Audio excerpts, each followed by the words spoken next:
Welcome to the deep dive. Our word for today is furtive. Furtive. Yeah, it means doing something kind of quietly, secretly, trying to avoid being noticed. Like a furtive glance. Sly. Exactly. Or maybe even something obtained sneakily, like furtive gains.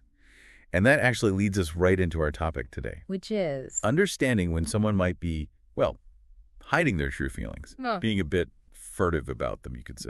Okay. Reading between the lines. Precisely. We're using some excerpts from Reading Subtle Signs as our guide for this deep dive. Good source. And the mission is simple, really. Help you get a quicker sense of those unspoken emotions and maybe how to handle those situations. It's something everyone runs into, right? That feeling that someone isn't quite telling you everything. The source actually kicks off asking exactly that. When have you noticed it? Right. So let's get into the clues.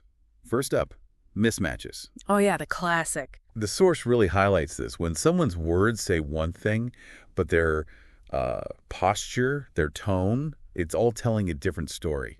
That's a big red flag. Definitely. Like saying I'm fine through gritted teeth or with slumped shoulders. Exactly that. It's something you can, actively look for in your own conversations. A really practical takeaway. And it makes sense because the nonverbals, they're often more automatic, harder to fake convincingly than just saying the words. So they kind of betray the real feeling underneath. Okay, so you spot a mismatch.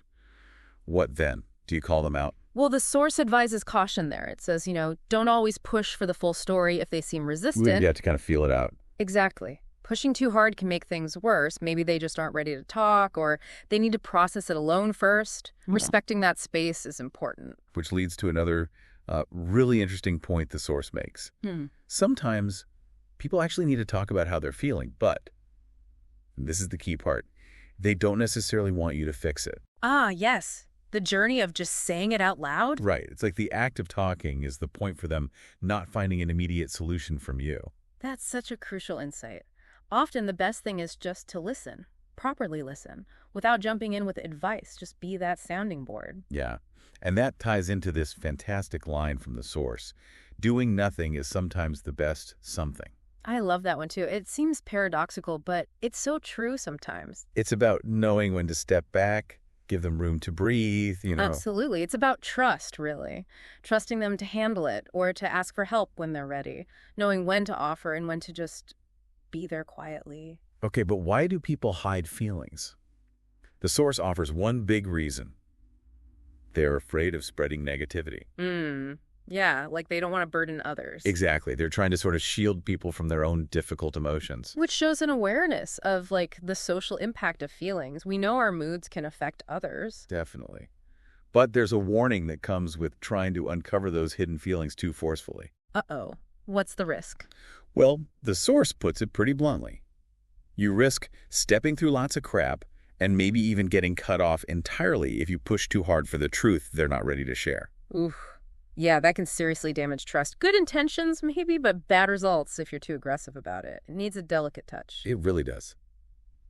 Which brings us nicely to our quote of the day.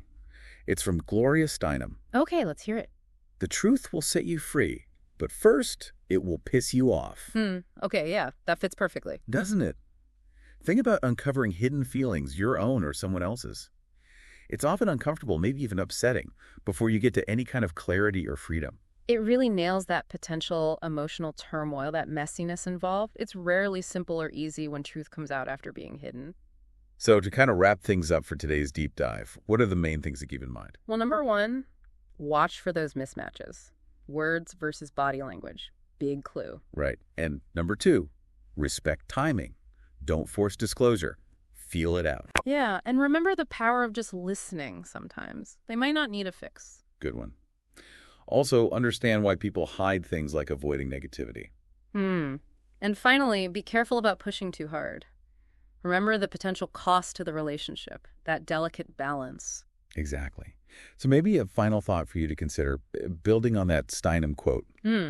Think about times in your own life when the truth, maybe your truth, maybe someone else's, felt really uncomfortable at first, maybe even, pissed you off. Okay. But eventually it led to something more real, more genuine. What did that whole experience teach you about this subtle dance of revealing and understanding hidden feelings?